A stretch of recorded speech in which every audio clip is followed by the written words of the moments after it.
दोस्तों, सोचिए अगर एक बेटे की सबसे बड़ी ताकत उसकी माँ अचानक बिना किसी निशान के गायब हो जाए तो उस बेटी पर क्या बीतेगी। इस बार तुमसे तुम तक में होने वाला है ऐसा ही दिल दहला देने वाला ट्विस्ट। अनु की माँ का रहस्यमयी किडनैप पूरे परिवार को हिला देगा, जबकि गायत्री माँ के सामने आएगा ऐसा सच जिसे सुनकर उनके पैरों तले जमीन खिसक जाएगी। आखिर किसने किया ये किडनैप? क्या अनु अपनी माँ को बचा पाएगी या फिर ये साजिश उसकी पूरी जिंदगी बदल देगी? पूरी कहानी जानने के लिए वीडियो को आखिर तक जरूर देखिए। अगर आपको ऐसे ही नए और धमाकेदार टीवी सीरियल अपडेट पसंद है तो अभी वीडियो को लाइक करें, चैनल को सब्सक्राइब करें और बेल आइकन जरूर दबाएं, क्योंकि आगे आने वाला हर पल आपको चौंका देगा। कहानी की शुरुआत एक ऐसे पल से होती है जब हर तरफ सब कुछ बिल्कुल सामान्य दिखाई देता है, लेकिन कई बार जिंदगी सबसे बड़ा तूफान उसी समय लेकर आती है जब इंसान सबसे ज्यादा सुकून महसूस कर रहा होता है। अनु भी इस समय यही सोच रही होती है कि अब उसकी जिंदगी धीरे धीरे पहले जैसी होने लगी है। पिछले कुछ दिनों में उसने बहुत कुछ सहा है।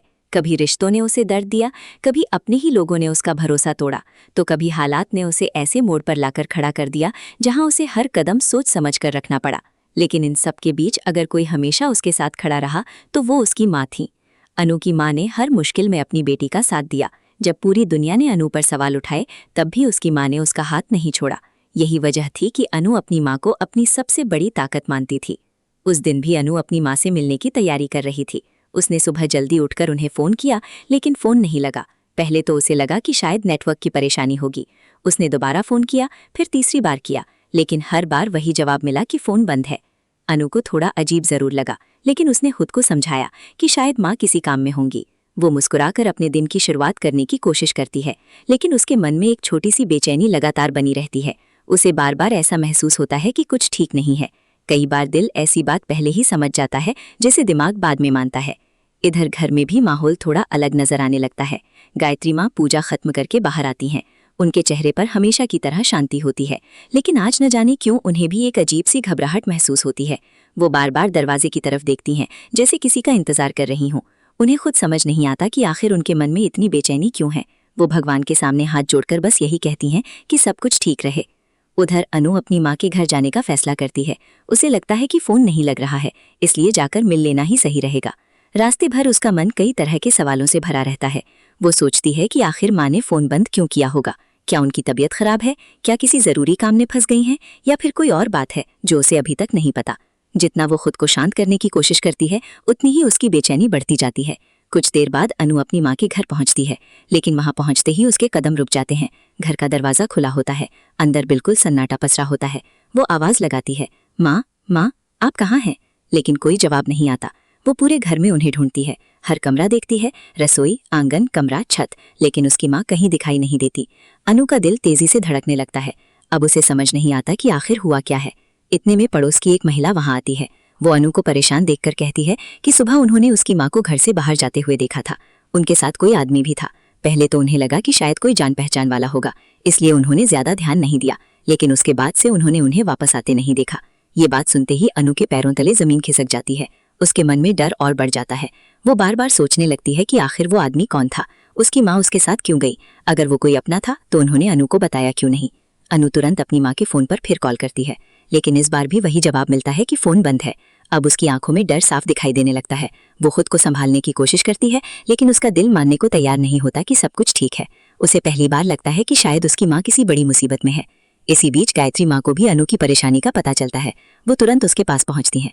जैसे ही वो अनु का चेहरा देखती हैं, उन्हें समझ आ जाता है कि बात बहुत गंभीर है। वो प्यार से अनु का हाथ पकड़ती हैं और उससे पूछती हैं कि आखिर हुआ क्या है। अनु रोते हुए सारी बात बता देती है। वो कहती है कि माँ का फ़ोन बंद है, घर खाली पड़ा है और किसी को भी नहीं पता कि वो कहाँ गई हैं।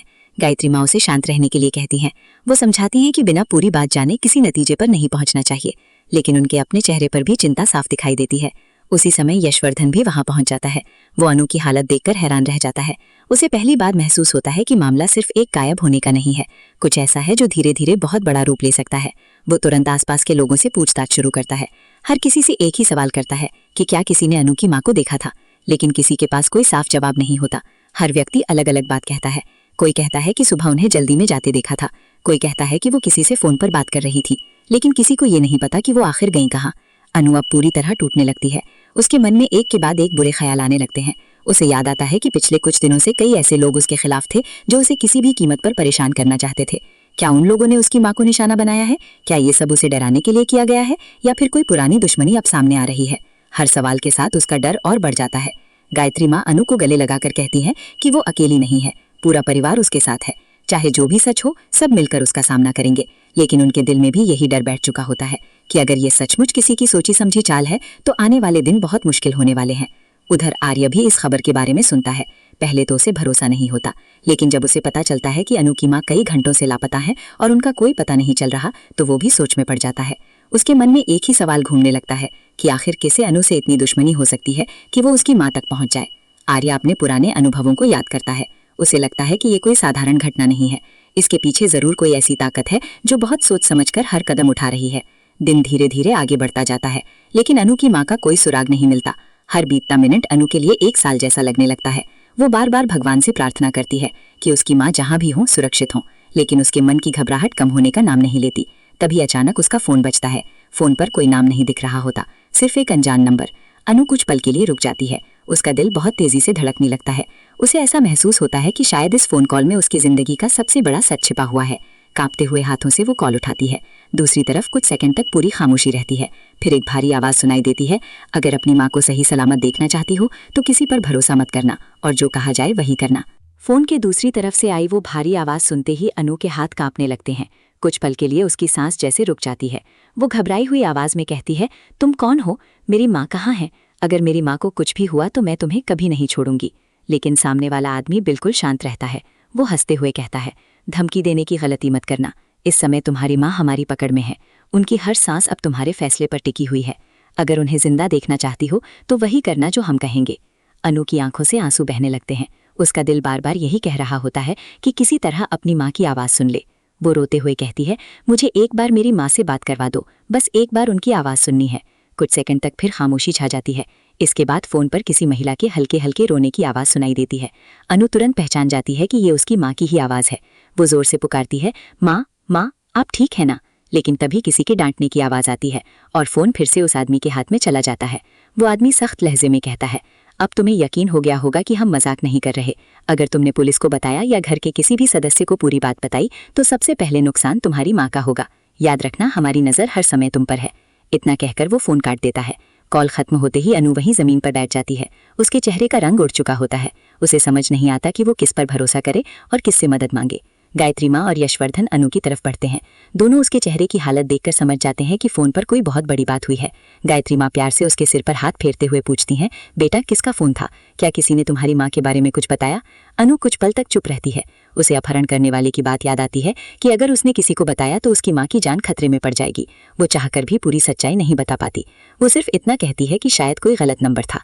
यशवर्धन तुरंत समझ जाता है कि अनु कुछ छिपा रही है। वो उसके चेहरे के भाव पढ़ने की कोशिश करता है। उसे महसूस होता है कि अनु की आंखों में पहले से कहीं ज्यादा डर है, लेकिन वो उस पर दबाव नहीं डालता। उसे लगता है कि अगर अभी उसने ज्यादा सवाल किए तो अनु और ज्यादा टूट जाएगी। इसलिए वो चुपचाप उसके पास बैठ जाता है और कहता है, जो भी परेशानी है हम सब मिलकर उसका हल निकालेंगे, तुम अकेली नहीं हो। उधर गायत्री माँ का मन बिल्कुल शांत नहीं हो रहा होता। उन्हें बार बार लग रहा होता है कि ये सिर्फ किसी के गायब होने का मामला नहीं है, इसके पीछे कोई बहुत बड़ी चाल चल रही है। वो भगवान के सामने जाकर दीपक जलाती हैं और मन ही मन प्रार्थना करती हैं कि अनु की माँ जहाँ भी हों सुरक्षित हों। लेकिन जैसे जैसे समय बीतता है उनका डर भी बढ़ता जाता है। इसी बीच आर्य भी वहाँ पहुँच जाता है। जैसे ही उसे पता चलता है कि अनु को किसी अनजान नंबर से फ़ोन आया था, उसके मन में कई सवाल उठने लगते हैं। वो अनु से सीधा पूछता है, क्या किसी ने तुम्हें धमकी दी है? अनु उसकी आंखों में देखती है लेकिन कुछ नहीं कहती। उसके मन में एक ही बात घूम रही होती है कि अगर उसने सच बता दिया तो कहीं उसकी माँ की जान खतरे में न पड़ जाए। इसलिए वो अपने आंसू छिपाकर सिर्फ इतना कहती है कि अभी उसे कुछ समझ नहीं आ रहा। आर्या को अनु की चुप्पी बहुत अजीब लगती है। वो जानता है कि अनु इतनी बड़ी बात बिना वजह नहीं छिपा सकती। उसे यकीन होने लगता है कि मामला बहुत गंभीर है। वो मन ही मन फैसला करता है कि चाहे जो हो जाए वो इस पूरे मामले की तह तक जरूर पहुंचेगा। लेकिन अभी वो अनु पर किसी तरह का दबाव नहीं बनाना चाहता। कुछ देर बाद यशवर्धन घर के बाहर लगे कैमरों की जानकारी इकट्ठा करने की कोशिश करता है। उसे उम्मीद होती है कि शायद कहीं ना कहीं अनु की माँ की आखिरी झलक दिखाई दे जाए, लेकिन अभी तक कोई साफ जानकारी हाथ नहीं लगती। हर नई कोशिश के बाद सिर्फ एक नया सवाल सामने आ जाता है। ऐसा लगने लगता है कि जिसने भी ये सब किया है उसने हर कदम बहुत सोच समझ कर उठाया है। उधर अनु अकेले अपने कमरे में बैठी होती है। उसकी आंखों के सामने बार बार अपनी माँ का चेहरा घूम रहा होता है। उसे फोन पर सुनी वो कांपती हुई आवाज याद आती है। वो खुद से कहती है, मुझे माँ को बचाना ही होगा, चाहे इसके लिए मुझे कुछ भी करना पड़े। लेकिन अगले ही पल उसे ये भी समझ नहीं आता कि आखिर वो अकेले कैसे इस मुश्किल का सामना करेगी। उसके सामने एक तरफ माँ की जान है और दूसरी तरफ पूरे परिवार का भरोसा। गायत्री माँ दूर से अनु को देख रही होती हैं। उन्हें महसूस हो जाता है कि अनु के दिल में कोई ऐसा राज छिपा है जिसे वो किसी से कह नहीं पा रही। वो उसके पास आती हैं और बहुत प्यार से कहती हैं, बेटा, कभी कभी दर्द बांटने से हल्का हो जाता है। अगर तुम कुछ कहना चाहो तो मैं हमेशा तुम्हारे साथ हूँ। ये सुनकर अनु की आंखें फिर भर आती हैं। उसका मन करता है कि वो सब कुछ बता दे, लेकिन अपहरण करने वाले की धमकी उसके कानों में फिर गूंजने लगती है। वो खुद को रोक लेती है और गायत्री माँ के गले लगकर सिर्फ रोती रहती है। इसी दौरान अचानक अनु के फोन पर एक मैसेज आता है। उसमें सिर्फ एक लाइन लिखी होती है, अगर अपनी माँ को जिंदा देखना चाहती हो तो अगली कॉल का इंतजार करना, किसी पर भरोसा मत करना। ये मैसेज पढ़ते ही अनु के चेहरे का रंग फिर उड़ जाता है। वो जल्दी से फोन अपनी मुट्ठी में छिपा लेती है ताकि कोई दूसरा उसे पढ़ ना सके।